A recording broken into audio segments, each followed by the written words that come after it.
Week 5 is here, and Week 5 is one of the most important weeks in the college fantasy football season, and I'm going to share why shortly. My name is Joe DeSalvo, the voice of the CFF site, and we're going to get into why I feel Week 5 is a pivotal week in the college fantasy football season, whether you play head-to-head or cumulative points total format.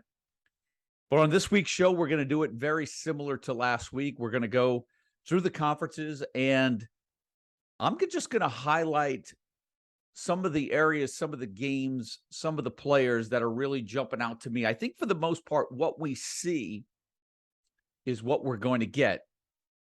But there are still a bunch of question marks that I think a bunch of questions that still have yet to be answered.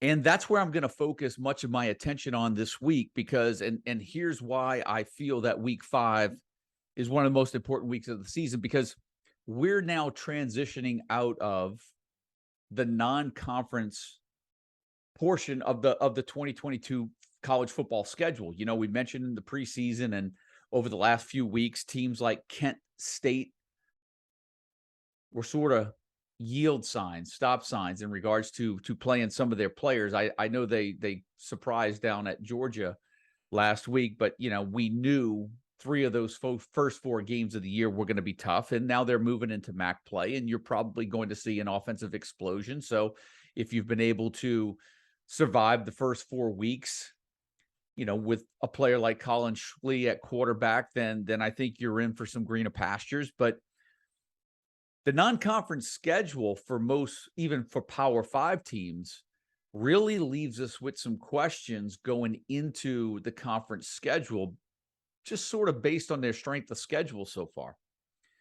So we're going to get into that this week. And like I said, going to go conference by conference. But first, something I didn't do last week, and I do want to get into this week, is the 4-in-1 Super Fantasy League. Got a little bit behind last week with updating the brackets. I didn't have everything in time for the show. There were some glitches going on within the Fantrax system that I needed to kind of wrinkle out some of the iron out some of the wrinkles with that. But let's just kind of take a look at what's going on. I have not updated the head-to-head tournament yet, which started last week, which included the top 80 teams through the first 3 weeks of the schedule. So that bracket has yet to be updated. But the 2 big ones right now, the Total Points League, let's just kind of, you know, give some fist pumps and pat some asses right now at the beginning of the show. Total Points League, after 4 weeks of the season, here's your top 5. Green Giants, followed by Uncle Buck, Left Coast, B. Bailster. I don't know how to say it. It's unfortunate part of having a name that I don't know how to pronounce on here is I'm trying to give you guys some shout outs and I don't know how to say it. And then Sooner Cub 21. So that's your top 5 in the Total Points League. In the 2 halves tournament, we're down to 4 teams. We've got matchups this week, and then the winners of this week's matchup will play and basically have a bye all the way until week 17, where they will play the second half tournament winner to determine the champion in that league.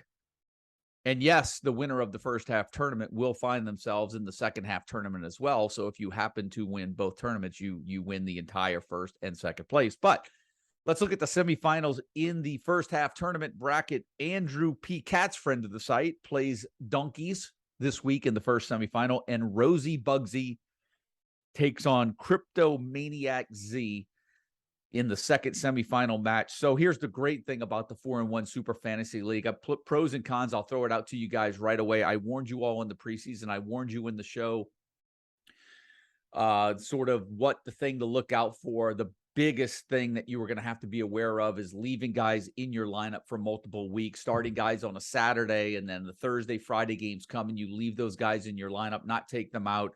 It's probably happened 10 to 12 times so far this year. Fortunately, a lot of you guys have gotten in touch with me. I was able to wipe the slate clean, but you still going to take a 0 if you left the player in a spot where you didn't take them out. So I had to sub those guys in. So it is the hardest rule.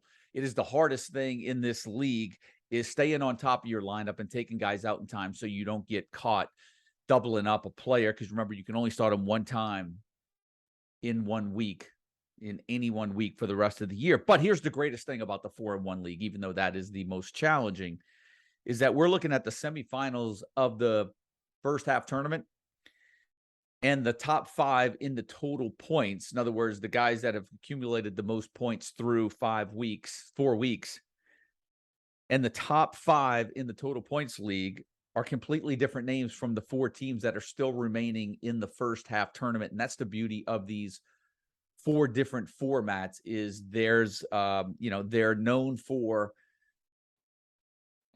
getting results of spitting, different teams winning, different name. There's of the top, those are 9 different owners that I just named that are in the semifinals, top 5 in the total points league. So congrats to everyone.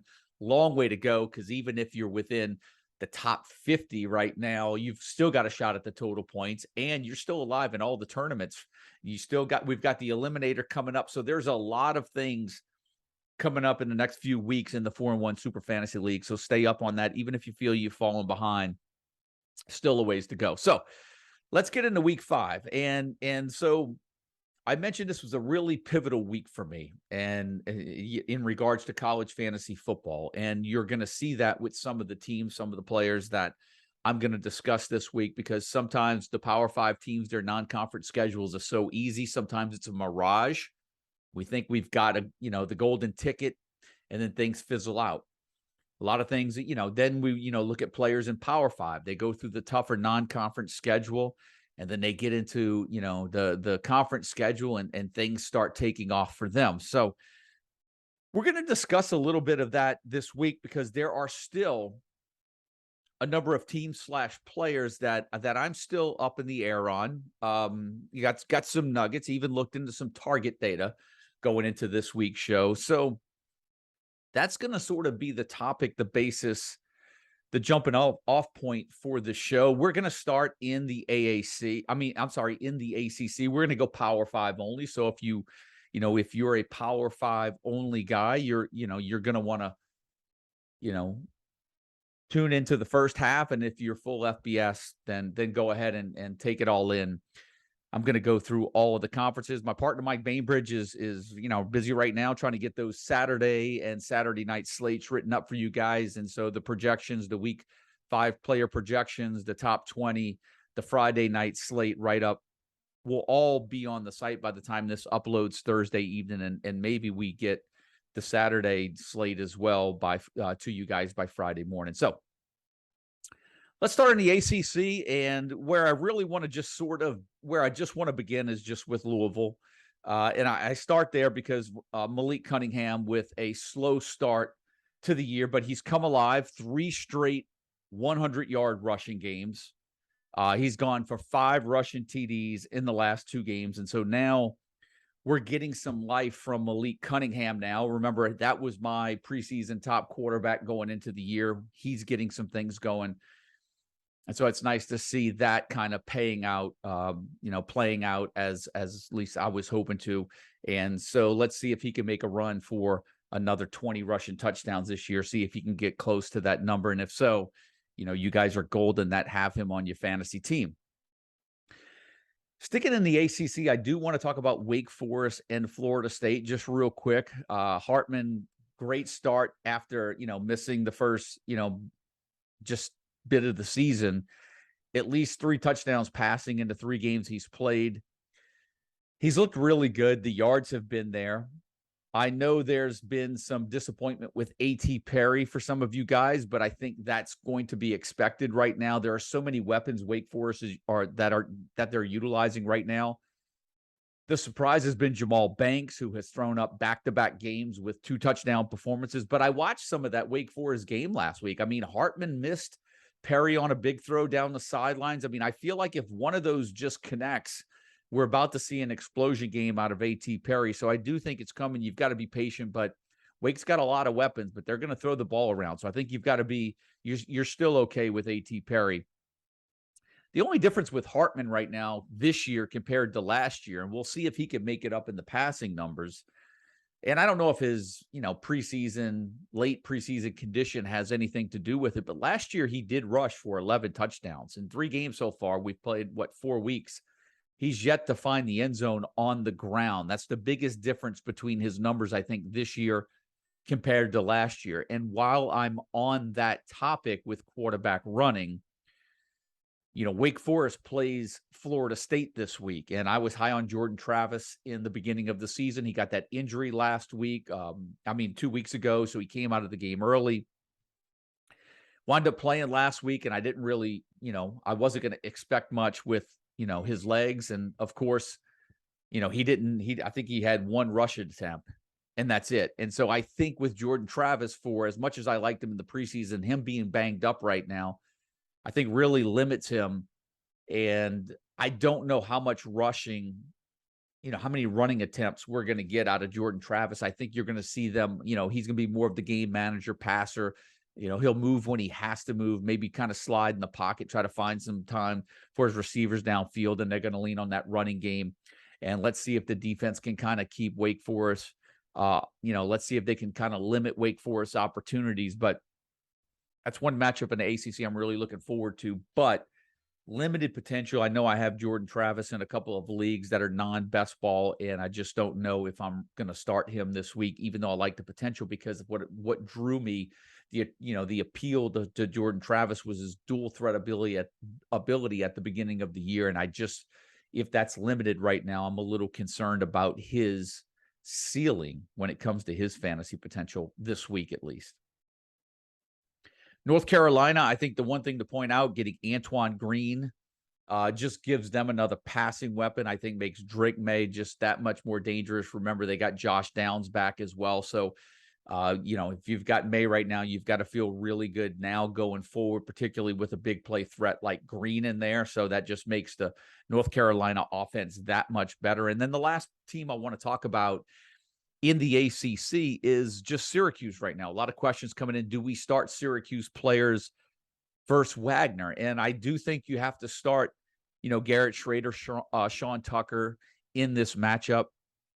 Not a ton of depth over at Syracuse, or at least from what we've seen at quarterback and running back right now. And you have to remember this too. Just a couple of weeks ago, they played Connecticut, and Connecticut's not that good either. And Schrader combined for 5 touchdowns. Tucker ran for 112 and a touchdown. And so, this is where philosophies come in. If you do not get an FCS penalty, which there are some leagues that play a 25% penalty against FCS competition, I get that. But if not, I almost rather the easy matchups. Give me Tucker in 120 and a touchdown or 2 touchdowns in one half of action than having to sweat out a matchup maybe against Clemson later on in the year. So I'm a fan of playing your guys in those weak matchups, particularly when there's not a lot of depth. It's not like Alabama's going to be, it's not like Alabama's playing Wagner here, where they could run out 6 different running backs. Less depth at Syracuse. I think you're going to see those guys play, and I think they get their numbers in before they get out the game. Let's switch gears over to the Big 12.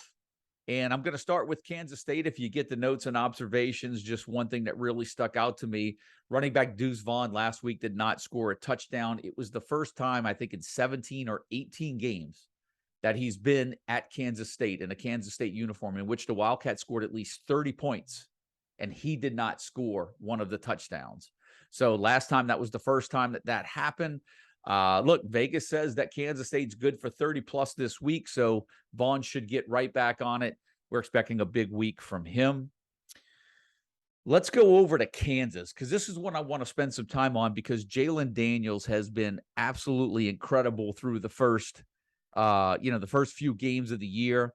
He's thrown at least 3 TD passes in the last 3 games. They've got wins over Duke, road wins over West Virginia and Houston.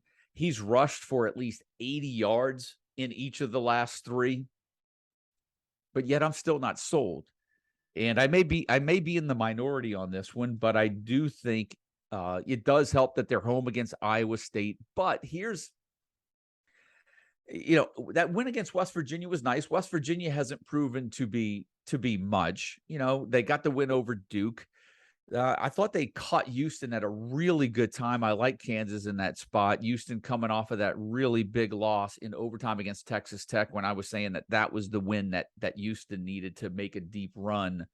I think if Houston wins that game, they go into that Kansas game with a different mentality. But you can't argue with Jalen Daniels' numbers up until this point, but I'm still not sold. I have to see it now. And I think this Iowa State matchup will really give us a better idea of what to expect from Jalen Daniels from a fantasy perspective. They get Iowa State this week. They get TCU the following week, still a nice matchup.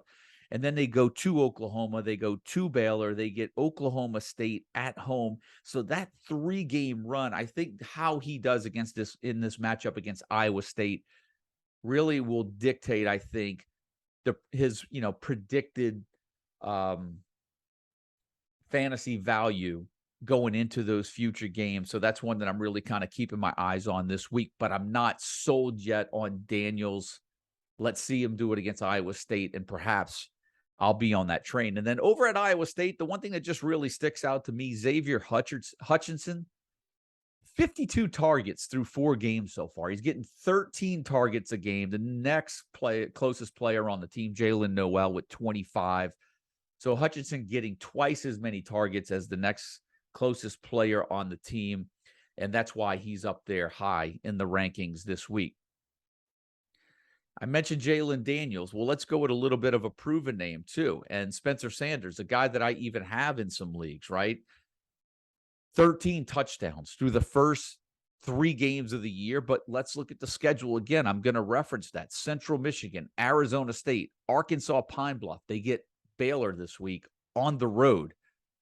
I think we learn more about whether or not Spencer Sanders has made that next step in this matchup at Baylor. And I think, again, 3 games, great, not tough matchups. Let's see if he can put it together in this matchup on the road at Baylor. And much like I said with Kansas, when you look at Oklahoma State, they get this matchup at Baylor. After this, they still get Texas Tech. They still get TCU. Texas doesn't look like a tough matchup. They go to Kansas State, to Kansas. They end the year with Iowa State, Oklahoma, West Virginia. The Big 12 is not that tough, but there are going to be some hiccups on the schedule. But I think this is a matchup, man. If Spencer Sanders really does well on the road at Baylor, I don't know how you sit him at all the rest of the year. So really big, pivotal Week 5 matchup for Oklahoma State and Spencer Sanders going up against Baylor. And then, with Texas, just a thing of note, Quinn Ewers was getting first-team snaps this week. I know they lost last week at Texas Tech. I think there might be a little bit more incentive to get Ewers in the game and play him and start him, particularly if he can go, right? I mean, Texas, look to change the momentum up a little bit. So that's why Ewers is projected in the player projections for us so far on the site. We'll make adjustments as long as we get news within the next 24, 36 hours. The only time it's really difficult to make the adjustments in the projections is when we get news right before kickoff or a couple of hours before kickoff. We try to make the projections with what we have when we have it at that time of the week, and we'll try to make some adjustments along the way. But I also wanted to mention Xavier Worthy as well. Xavier Worthy grabbed his first touchdown catch last week, and a lot of people on the fence with Xavier Worthy. Getting Quinn Ewers back, I'm sure, will probably help. I know Worthy went in highly ranked this year, so there is a big difference between expectations this year compared to last year. But one thing of note I just want to mention about Xavier Worthy last year, right? It wasn't until the Week 4 matchup last week where Xavier Worthy really took off. Like Week 3 last year, I think he had 70 yards and a touchdown. Week 4, coincidentally, was against Texas Tech. He went for 3 touchdowns. I think he had a 100-yard game against Texas Tech, and that's when Xavier Worthy's 2021 season really took off. Excuse me. However, the one thing to keep in mind, this was something that I noticed that really stood out to me. For as good as Xavier Worthy was last year, there were some inconsistencies in his production, and that's typically what we're getting from most wide receivers. That's what makes guys like Charlie Jones for Purdue, Xavier Hutchinson over at Iowa State so valuable. That's getting 13 targets a game. Last year, Xavier Worthy, for as good of a year that he still had 3 games after he caught those 3 touchdown passes in week 4. He still had 3 games in which he finished with 30 or fewer receiving yards last year. Again, we were thinking his floor was going to be much higher this year and those inconsistencies would go away, but perhaps maybe the shakeup at quarterback is leading to that. Let's see if they get Ewers back, if his numbers start to get a little bit more steady moving forward. So that's going to wrap up the Big 12. And what I want to do is shift gears, go out to the West Coast. We're going to go into the Pac-12. And the first team I want to just talk about is UCLA. Because I think this is a pivotal matchup for UCLA, playing Washington this week, because there's a lot of Zach Charbonnet owners out there wondering, is he going to be the exclusive ball carrier in that Chip Kelly offense? Last week against Colorado, I think he had 3 touchdowns, right? He had 3 touchdowns on 9 carries, 100 yards. In my opinion, this is the week, whether or not Charbonnet was fully healthy over the last couple of matchups, I think this is the matchup right here. Week 5 under the microscope, Washington coming in undefeated. And so I believe that Charbonnet, this is the game that sets up for Charbonnet, or at least for us to learn whether or not Charbonnet is going to be that 20 carry guy in this Chip Kelly offense. Perhaps this is the game that springboards him forward. If not, then I think by week 5, what you see is what you get. And I think we're going to get a mixture of Charbonnet and Jones the rest of the way. But I can see this. If I had Charbonnet right now, I'd probably be getting in my lineup coming off of a 3 touchdown performance and knowing the potential in that Chip Kelly offense if he gets 20+ carries this week.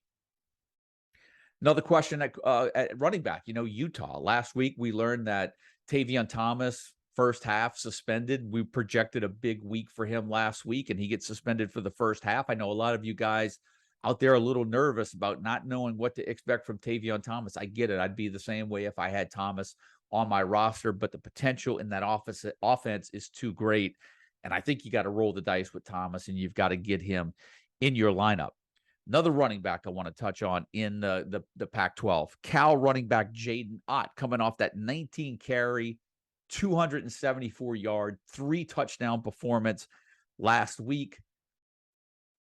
Saw some of you guys in the Discord kind of going back and forth on whether or not Ott's do we get him in the lineup this week? They fed him the rock last week. I'm still a little nervous about him right now. I still want to see a little bit more consistency. It's nice to see that ceiling, that 19, 270 and 3 ceiling. But he's going against a decent Washington State defense this year that I thought, honestly, they probably should have beaten Oregon. They beat Wisconsin on the road. And you can't convince me that Cal's running backs and running game's better than Wisconsin. So Washington State's only allowing 112 yards per game on the ground. I'm a little nervous starting Jaden Ott this week. If your options are limited, I get it. We know what his potential is, but that one makes me a little bit nervous. And then over at USC, look, we call it like we see it. We hit some, we miss some. Travis Dye wasn't highly ranked in our preseason fantasy draft guide because the one thing that we were really fearful about was just rotation in that USC backfield. You had Austin Jones coming in from Stanford. You had Darwin Barlow that was still there. You had the young kid coming in, Raleek Brown, that was coming in, and he got some touches and I think scored the first week of the season. And then on top of that, you had quarterback Caleb Williams, who is mobile in himself, right? But here's the thing. The rotation hasn't really been there that we thought was going to be there. Dye has been really good over the first 4 games of the season. And really, other than the 68-yard rushing performance, I think that might have been in week 1 for Caleb Williams, he's gone 4-1-27 in his other 3 matchups. So the rushing, and he's got 2 rushing touchdowns, and I believe those were in 1 game. So we're not seeing Caleb Williams give us consistent production on the ground with his legs.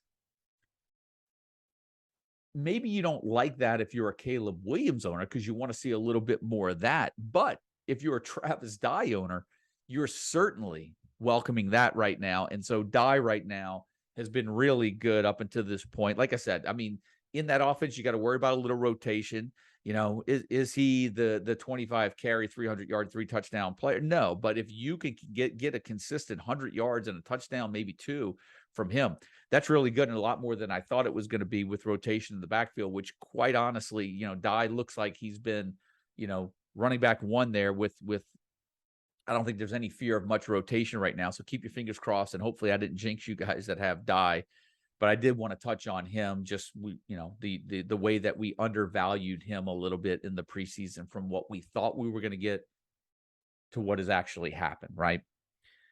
Then let's go over to the SEC. Most notably, Kentucky gets running back Chris Rodriguez back. Let's see if that improves the running game. Let's see if that does, in fact, maybe affect a little bit of the passing game moving forward. Big note at Ole Miss is we're still keeping an eye on whether or not Ulysses Bentley and Zach Evans are going to be a go in that matchup. If not, we've sort of made the adjustment in the projections because we had Quinshad Judkins projected as running back 1 against Kentucky, but we still have Evans in there.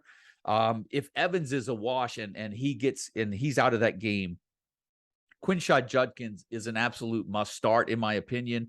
Back-to-back 2-touchdown games, 98-plus yards in 3 consecutive games. And if he's going to get another 25-plus carries in that offense this week, you've got to get him in your lineup. Let's talk about another running back. It almost feels like we're running back heavy, but, Texas A&M, running back Devin Sheen, a lot of concern for him after the first couple of weeks of the season because of how poor Texas A&M looked on offense. But he has scored a touchdown in 3 or 4 games so far this year. He's caught 3 passes in each of the last 2 games, and he's getting the touches. And if A&M's going to score, he's looking like the guy that's going to put it in the end zone. The only difference between A&M now and where A&M was maybe a year ago or the past couple of years is that they're just not, they don't have that scoring explosion. You're not going to get 30-plus points from that Aggie offense. And so, what you're hoping for every week with a Shane is just a bunch of touches, total over 100-plus yards from scrimmage, and that he's the guy that finds the end zone. If you can consistently get that, that's not bad for your running back 2 or flex options. And the last of the Power 5 conferences, let's go over to the Big Ten. First of all, mention just Michigan, right? Most notably there, Donovan Edwards probably returns. I know you guys that have Blake Corum were wishing that he would probably stay out another game. That would mean another heavy dose of Blake Corum. I still think we're going to see, I wouldn't be surprised to see Corum get over 20 carries in this game. Remember, they're playing Iowa. The only reason why I think Edwards' return in this game hurts Corum a little bit is because it's Iowa, right? It's not like they're playing Maryland and Corum's going to explode for 200 yards and 3 touchdowns. At least I don't think he will. Where I think in this matchup, you're looking for Corum to go over 100 yards, touchdown, and then maybe a second touchdown would be icing on top of the cake. But the presence of Edwards may just, in fact, dip into Corum's numbers a little bit against a solid defense. Purdue, big question going around Aiden O'Connell and his availability, but regardless, Charlie Jones must play in that lineup every week right now. Over at Ohio State, I say this every year in the preseason. Mike and I kind of say it in tongue-in-cheek. We don't like wishing injury on any player. But if there's one thing that kind of makes our decisions a lot easier when it comes to fantasy rosters, it's when guys transfer out of the program, when there's a logjam of potential, or when guys get hurt. And that seems to be happening right now at Ohio State, because I don't know if there's any clarity on when we're going to get a Jackson Smith and Jigba back or when he will be back to full health. So all of you guys that are sitting out there on Emeka Egbuka, Marvin Harrison, and right now even Julian Fleming, it's making life a heck of a lot easier for you guys on Saturday mornings to set that lineup when we know that Jackson Smith and Jigba is going to be out, because the last couple of weeks, there's been some hesitation of, do we play him? How healthy is he? Is he on a snap count? And so now I think we have a little clarity. I don't think we're going to get him back unless he's fully healthy. And it makes it a heck of a lot easier for you guys with Egbuka, Harrison, and maybe even Fleming right now to get them into your starting lineup. Over at Northwestern, I want to look at another running back, Evan Hull, because I made a comment a couple of weeks ago how Northwestern was, they just weren't very good. It might be good to leverage him in some sort of a trade moving forward. But the one thing that's interesting with Evan Hall, when I pulled the numbers out on him, is that the one thing that makes him valuable right now for you guys that want to hold on to him, particularly for you guys that play in a PPR league, he's got 29 receptions right now on 32 targets, right? His 32 targets are slightly, that's second on the team. So he's targeted the second most times on offense. And of the 32 targets, he's got 29 catches, right? And he's averaging 10 yards a catch. I can make a case to hold on to a player like that, even though he's on a bad team, if he's going to get that kind of utilization and turn out those type of numbers and that average on those touches. So when you look at his 32 targets, even if it's over 4 games, that's 8 a game, and he's catching at least 7 passes. I mean, that's not bad value right there for Evan Hall, even though I made a suggestion to sort of jump ship and leverage him in trade offers, which I still think is a pretty smart move. But I also can make a case on keeping him based on your league format.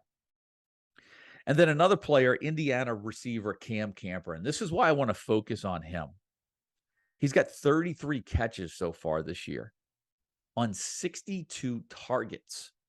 So he's only catching roughly 50% of the passes that are headed his way. He's averaging 15 targets a game. That's two targets more than Iowa State receiver Xavier Hutchinson. But he's only got 33 receptions on those 62 targets. The potential is there for a big game, but right now that Indiana offense, and I think whether it speaks to the system or to maybe Connor Bazelak at quarterback, maybe it's a little bit of both.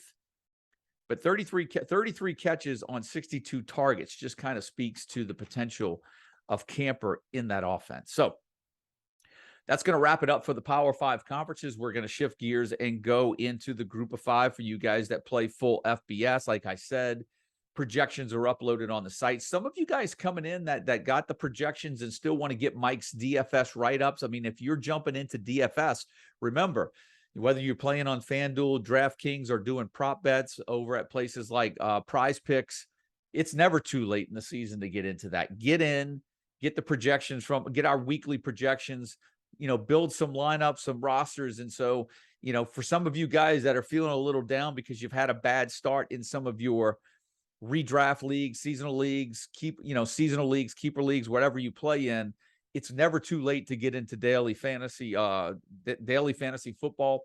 And we've got the projections for you every week. And Mike's write-ups are just always on point, always helping you guys out. And then you got a chance to get into Discord as well. It's never too late to get into Discord to get those late-breaking injury tidbits. We don't have time to always send things out on the site or update the projections early in the morning or in Saturday morning or even in the middle of the day when you find out information before the game. Being in the Discord is the best place to get connected because it's the college fantasy football community there. Guys finding tidbits from all over the country, Twitter, throwing it in there. And so you get some breaking news on maybe an important player that you were looking to start this week. So never too late. Get in, get the projections, get Mike's DFS write-ups, and get that link to the Discord server. Come on in. It's never too late to get on in and become a member over at the CFF site. And so let's get into the Group of 5 conferences. And the first player I'm going to start out with is just start with with Cincinnati, right? Wide receiver Tyler Scott, just kind of, one of those players that have just kind of slid under the radar for me, at least over the last couple of weeks. 18 catches for over 300 yards and 4 touchdowns in the last 2 games. He's got a touchdown in 3 straight games.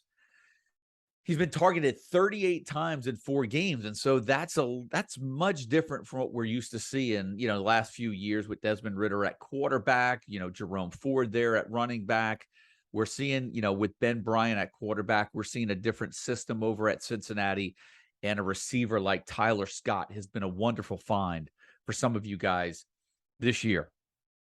SMU receiver Rasheed Rice. The one thing I just want to mention with him while we're kind of talking targets, because it's hard to not mention some of those players, the top receivers in the country without mentioning mentioning the targets, but Rasheed Rice averaging 17 targets per game. He's got 58 targets in 4 games this year.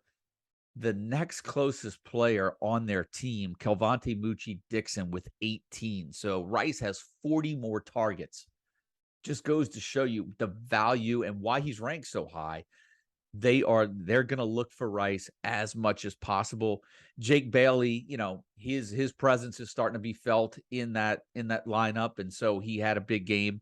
Bo Corrales came back. He was targeted 5 times in his first game back, and so we may see a little bit of that SMU game, passing game, be a little bit more well-rounded moving forward now that they've got some guys coming back. But Rasheed Rice averaging 17 targets per game, you expect maybe that comes down, but I don't know how far it comes down, maybe just a little bit. So still big things ahead if you have wide receiver Rasheed Rice for SMU. And then I want to touch on Tulsa, just because of the moment last week where Keelan Stokes was kind of, looked like he took looked like he got knocked out, right? And he couldn't find his feet. He wind up surprisingly coming back in the game. And so we didn't project Keelan Stokes this week. And I'm going to give you a little context on why, and we'll make adjustments if we have to. I know Tulsa kind of took it on the chin in social media last week and some of the news on Stokes being allowed to come back in that game when he couldn't find your feet. For whatever reason, Stokes was cleared. But my concern is whether or not they were under the microscope so much that Stokes may not play this week. I don't know. I can't speak of anything that I know. There's been, up until Wednesday night, I haven't seen any leaks on information, but typically whenever I've seen a player get hit like that and respond like that, I've hardly ever seen them play the following week. So we haven't received any information. This is where just seeing certain actions over the course of the year have led to trends that have allowed us to basically make a projection without Keelan Stokes in it, because I would be surprised if he actually did play. If we get news soon enough, we'll go ahead and put him in there, but that's why Stokes is not in the lineup. Now, here's one thing that I'll say in regards to head injuries or concussions. They're the worst for the players. I get it. But for us, for fantasy football, whether it's NFL or college, it's probably one of the better injuries that we can find out that a player has. And here's why. Because there's no limitations physically on a body part other than, obviously the most important one, the brain, but for as far as physical limitations, players are either cleared or they're not from a concussion. And so if Stokes is cleared, and we'll know because you'll hear reports of him warming up, probably in pregame, running around, then he's a full go. There's no sprained ankle. There's no dislocated elbow. There's no limitations. If a player's cleared from a concussion, they are cleared and they are ready to rock and roll. And if not, you usually get word ahead of time, and we know. So concussions aren't great, but in the world of fantasy football, concussions provide some of the best clarity when it comes to knowing whether or not a player is going to start or whether to play him or not based on his injury. And so I just wanted to touch on that Keelan Stokes because, boy, he's getting 10 targets a game himself, right? So if he plays, you have to get him in the lineup. Let's go to Independence real quick. I'm going to try to get this show uploaded. I didn't do it last week before the Thursday games, but Miles Davis breakout for BYU. You would think that he's going to, could this be an encore performance? Have we seen the last of Christopher Brooks besides maybe in some short yardage situation? But I know some of you guys, I've seen it in the Discord, and I've seen some emails where you're depleted at running back. Your depth has taken a hit. You've got bye weeks. You've got guys out with injuries. And I have seen some players, seen some guys, some fantasy rosters where they're going to try to roll the dice with Miles Davis this week for BYU against Utah State. And then talk about rolling the dice. Liberty quarterback Kaden Salter, he was one of the top-rated players going into our Week 4 projections. But that injury knocked him out. He had an injury that kept him out, so he didn't play last week after being one of the highly projected players on the site. And then we had, just admittedly so, I bumped him down, had to manually go into the projections, and I bumped him down earlier today, late last night, because I saw some video of him that was floating around of him running kind of like some read options in practice. I don't know why they put this stuff on social media, but he was practicing with a left knee brace, and I would only expect that would be from the injury that he sustained, and it just didn't look. It looked like he was just moving around a little gingerly on it. Quite frankly, I'd be a little bit nervous to play him this week. I don't know if he's even definitely starting now. I would think that he tries to play, but if the video is legit, which it looked like it was, you go out there and see it for yourself. When he cuts off of the right knee, he looked great, but when he cuts off of his left knee, he looked like he was moving, not as good. So I'm a little nervous for Kaden Salter. If you have him, you may want to use your other options. So just a word of warning there.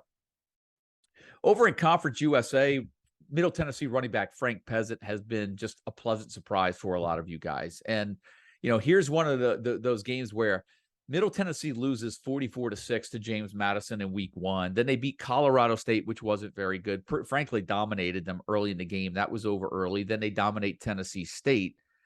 And this was like, well, you know what? It's preseason. They got dominated by James Madison. They won 2 games against teams that aren't very good. And then they go out and win 45-31 at Miami and just completely shocked everyone. Now we have to take Frank Peasant seriously, serious, right? He's run for 75 yards and a touchdown, at least 75 yards and a touchdown in each of the last 3 games. And he's got 6 total TDs in the last 3 games. So he's a player right now that I think if you've got him, it's hard to sit. But, I'll be honest with you guys, when I was doing projections, and this is where I kind of look over everything, it was still hard to see where Middle Tennessee is going to get much of their offense from to keep up with a team like Texas San Antonio. And then they go to UAB the next week. Frank Peasant's one of those guys where it's hard to stay off of right now. But much like with Jalen Daniels, I'd still like to see a little bit more, maybe one more game before I really feel confident that this is just, we're going to see consistency as opposed to it just being a nice 3-game run. But given the matchups and given what Middle Tennessee did against Miami, it's hard to see Peasant not getting at least 15 carries in this game. And, let's be honest, UTSA's offense can move the ball, but their defense, you can move the ball in their defense. And so I do think he's a start, but he's one of those guys that I really, really was hesitant on ranking too high going into this week. One guy that I wasn't is UAB running back Dwayne Mcbride. He missed the first game, but he's come back in 2 games, 48 carries, 400 yards and 5 touchdowns, which is why he's up there in the rankings. You're rolling with Dwayne Mcbride. Luke McCaffrey for Rice, been a little bit of under the radar play, I think. He's averaging 10 targets a game in that Rice offense. I just say that because, that one kind of took me a little bit by surprise when I saw those numbers. And then sticking with Conference USA, one team I want to focus on is Florida International because they have just been terrible, right? They've got that, I think they had that overtime win against Bryant, 38-37, which might have been the only game Bryant has won. And then they lose 41-12 convincingly to Texas State. They get blown out 73-0 to Western Kentucky. And I'm thinking to myself, I wouldn't want any part of Tyrese Chambers. I just wouldn't want any part of this offense. And he's the one guy that you really want, right? So I did a little digging on him a little bit. Maybe this will help some of you guys that have Tyrese Chambers moving forward. 31 targets through 3 games. Okay, so he's averaging about 10 targets per game, which is great. That's what you want. And then I say, okay, what about the schedule? Because if they just play, look at 73-0 to West Kentucky, 41-12 to Texas State. But I look at the schedule. They play at New Mexico State this week. They play Connecticut the following week. They play UTSA where, okay, that's like a Western Kentucky. You could see another whooping in that one. But then they go to Charlotte. I touched on and Mike touched on in the preseason about how bad Charlotte's defense was in the beginning of the year. Then they get Louisiana Tech, at North Texas, Florida Atlantic, which has given up a ton of yards this year. Then they go to UTEP before finishing up with Middle Tennessee. And I just look at the schedule and I say, if you're okay with some up and down performances from Tyreek Chambers the rest of the year, then I think you stick, because there are some matchups in there, at least on paper: New Mexico State, UConn, Charlotte, maybe Florida Atlantic, possibly UTEP, Louisiana Tech, where it's Conference USA. This to me is Sun Belt. Conference USA to me is the second worst conference, probably just ahead of MAC. And so the competition is not that great. And when you look at the out-of-conference games they've had, Bryant, Texas State, New Mexico State, and UConn, I mean, it's too bad FIU wasn't even just a tad bit better, because that schedule was set up for them to have a huge, huge season. But I just throw that out there for you guys that have Tyrese Chambers, that are on the fence on whether or not he's a season-long hold. We're going to finish up with the Sun Belt before we close out the show. And I just want to mention that James Madison receiver, Chris Thornton, who had 2 huge games in the beginning of the year, he was really the focus of that App State defense. He was only targeted 3 times against Appalachian State. So I wouldn't worry about him moving forward. I would expect another big game this week. So I think, all guns a-blazing with Chris Thornton, Todd Centeio at quarterback. Marshall running back Kalen LeBourne. We have yet to see Rasheen Ali back in the game. And sooner or later, you guys that have Kalen LeBourne may get burned when Ali plays and we least expect it. But until we see Ali on the field playing significantly, then Kalen LeBourne's a must start every week. And then we're going to lastly, we're just going to end it with Coastal Carolina, because first of all, let me just say this. We were really high, and for you guys that had the preseason fantasy draft guide, really high on Brayden, Coastal Carolina running back Brayden Bennett in the preseason. I don't know how we play, and Mike and I talked about this off air. I don't know how we play 5 weeks into the season and go through a little bit of the preseason, and we don't have any news, nor anything has ever leaked out from what I've seen and from what we've seen about Coastal Carolina running back Brayden Bennett. We're now 5 games where we're not going to see him. Now I'm wondering if it's just going to be a season-long injury, and we don't know. Because it's hard for me to think a player's going to come back and possibly play 4 to 5 games only, and maybe not take a red shirt and get an extra year of eligibility. So now I'm debating, and now I'm contemplating on trying to decide whether or not, for some of you guys, are you even holding on to Brayden Bennett? For you guys that have IR, I get it. But right now, we got no Bennett this week. We've got no Reese White. And so CJ Beasley, after a big week last week, if he's going to get the exclusive snaps in that backfield, he's a must start this week, and a nice 1-2 punch with Grayson Mccall, who has started off with a really big year so far, even though he's had, some attrition at receiver. Starting off maybe one of his best statistical years that he's been at Coastal Carolina, and we know that he's healthy. So really good signs if you're holding on to, if you have Coastal Carolina quarterback Grayson Mccall, or if you were able to pick up running back CJ Beasley. So that's going to do it for week 5. I'm looking at the timer. I think I got this one in just under an hour this week. We've gone over an hour the last couple of weeks. But the longer the season gets, the further we get in the season, the fewer questions we usually get. Those are the big ones that I see going into week 5. There are a lot of players and games we could have talked about in matchups, but I'm not trying to figure out who's going to win and lose the games for you guys. I'm trying to put some of the bigger names, roster decisions, question marks under the microscope, give you my perspective on it. And hopefully that helps you out moving forward. I say this every year on it seems to make its way on every show at some point during the season. I've probably said it 2 or 3 times already. Even with you guys sometimes emailing or DMing me in the Discord. We don't get every call right. I get almost just as many wrong as I get right. Sometimes, good week, bad weeks. But, the one thing that really gets me is when, I get a call wrong, or, I get an email and I give bad advice on the wrong 50-50 player pick. Those weigh on me 10 times more than making the right call. I never email a guy back saying, "Hey, how about that pick? We nailed it." I emailed a guy, I just remember a week ago or last week, 2 weeks ago, because I gave him the guy that I didn't pick went off for like 3 touchdowns. I was like, "Man, look, I felt like crap on that one." So, all we try to do over at the CFF site, between the projections, between the player rankings, between the DFS write-ups, with everything that we do, is we just try to give you guys a little bit more perspective to be able to make those those questionable roster decisions going into the weekend.